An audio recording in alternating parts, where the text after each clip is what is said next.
So my name is Shreepada Tripathy. I'm a pediatric hospital medicine attending here at St. John Children's Hospital with Southern Illinois University, a School of Medicine.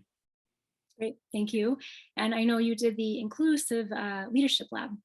Yes, it was a great experience. One of my bosses, Jody Lack and Doug Carlson, they sent that email my way, and I thought it was a really good opportunity to learn more about that. I think it was a really interesting course, and it was a really good class to take. I think for some, I'm still an early career physician, so it kind of helped me see some of my own blind spots and learn from other leaders in the field. It was a really good experience for sure. What do you think drew you to that to begin with when you first heard about it? So one of the reasons that I took it was we have a lot of female residents, and sometimes I do struggle with how to counsel them, not only with work stuff, but also like family and life stuff. And I think I just wanted to learn more about how better to guide and educate early career physicians in terms of how can I best help them with their career. I feel like that was not something I was particularly good at, not particularly knowledgeable about. And that's something that I was more interested in learning about. And then what do you think you got out of the leadership lab in that specific goal, if that's what you went into it for?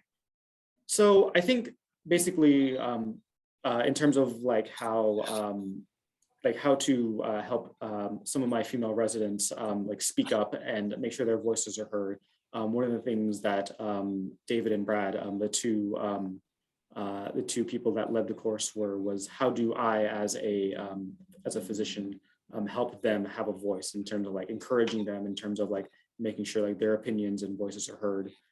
Just things like that, big things that I need to change about myself to make sure that they're included. They have a seat at the table, basically. I think that's something that I really got out of this course.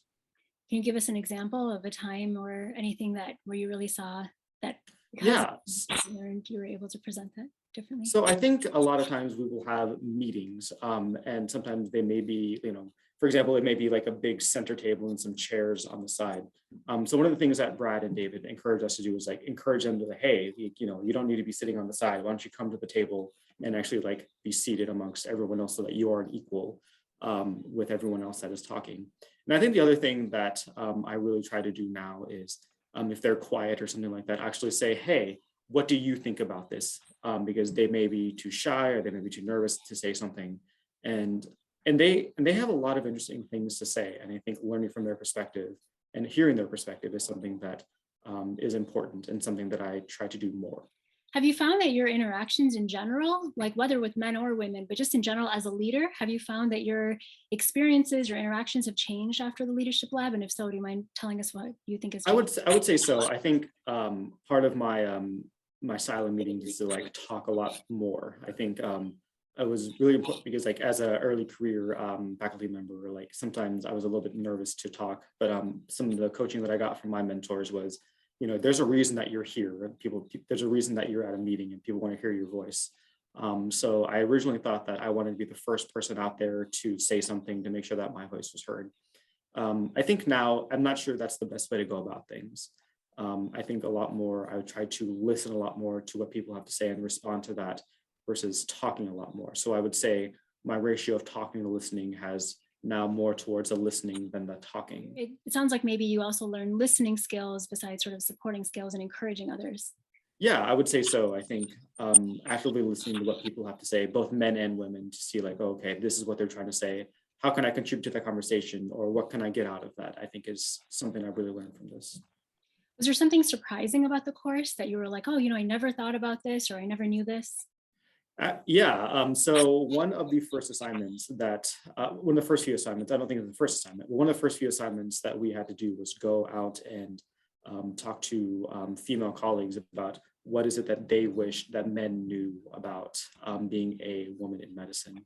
In my family, I'm the first physician. And my mom was a math teacher, my dad's a microbiologist, and I have a brother, so I can't really say that I knew a whole lot about what it was like being a woman in medicine because I just didn't think to ask. That's quite frankly on me. I should have done a better job in going to my colleagues to ask them what is it like. So I had the opportunity to talk to some of my colleagues, and we had some very enlightening conversations about what it is like and how people perceive me on the floor versus how they perceive them on the floor. That is something that I learned a lot from, and it was very educational for me and very enlightening. Would you be willing to share something that you learned in that? Yes. So one of the women that I had the chance to talk to, she told me that she feels like she has to act differently on the floor to get things done. So, for example, the examples that she gave me was, she said, Shreep, you asked for something to be done and it's done right away. But for her, she's like, she has to like kind of cajole, kind of convince, trying to get along with people for her to get things done. And this is like a woman that's been doing this for years and years. She's made a rank of associate. She is, quite frank, she is brilliant. She is smart. So it was very surprising to hear that from her. To be honest, like I had not really thought about that. Granted, like I don't follow her when she's on service. I mean, that's not something that I would typically do. But when she told me that, that was very interesting. I think I had a chance to talk to some other women, and some other viewpoints that they had was how their pregnancy leave was handled. Without getting into the specifics of how that was handled for them, it's something that they had to negotiate for themselves. And it seems like from the conversations I had, each person's pregnancy leave was handled differently. It's something that they had to negotiate for. One of the women that I talked to has been doing this job for a little bit longer, and she knew what to ask for, what to negotiate for, versus someone else who had not been doing this job as long as she had, didn't really know how to go about that conversation. So she pretty much agreed to what she was told to do. Just the conversations that they had in order to get time off and things like that was very eye-opening for me, for sure. Have you found that the Leadership Lab helped you even navigate the way you interact with people outside of medicine, or do you think it was mostly within your job that it? For sure, like I will say, like in my job, like by far the lab helped me navigate interactions, not only with women but with men also. But I will say outside of the workplace, I would say that it's helped me some as well. I will say in my own marriage, I would say that how I have like open and frank conversations with my wife about, for example, something as simple as house chores. So for example, one of the things that Brad and David asked was, maybe your partner doesn't like doing something like a certain house chore, and like basically like how we divvy up work at home. I just kind of assumed that my wife would just kind of like fell into the roles that we do. For example, like I like washing dishes, I like taking out the trash and things like that. So basically it just gave us a very clear set of like, okay, she likes doing this or she does not like doing this. Maybe I should do that because she does not like doing that. I know that example is very, very small, but I think it's again, not something that I had thought of and not really thought about doing, but maybe that's on me for not thinking about doing that or even asking her. But I would say that this lab has helped me with stuff outside of work as well. What else? Have you seen other men or other people who you think would be good people that would be really good candidates for the Inclusive Leader Lab? And what do you have to say to them for why they should consider enrolling in this? So I would say that most people that would enroll in this Inclusive Leader Lab are probably doing a pretty good job with supporting women in the workplace, advocating for them and things like that. I would say though that this course goes much farther than that. Like having these exercises, talking with other leaders in the field that are men in terms of like what their experiences are, what their interactions are, how they navigated difficult conversations with women, how have they encouraged and supported other early career, mid-career, even late career successful women.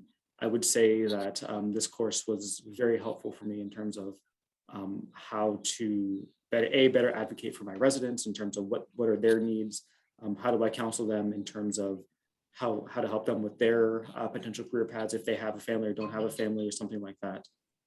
I would say that this course has been very educational in terms of helping me hone those type of skills. Say that this course, it is a pretty intensive course. I think the things that Brad and David do talk about are applicable on a daily basis. I certainly use the skills that they have given me on a very regular basis. And by no means do I consider myself an expert in these type of things. Certainly, I'm learning and growing with these skills every single day.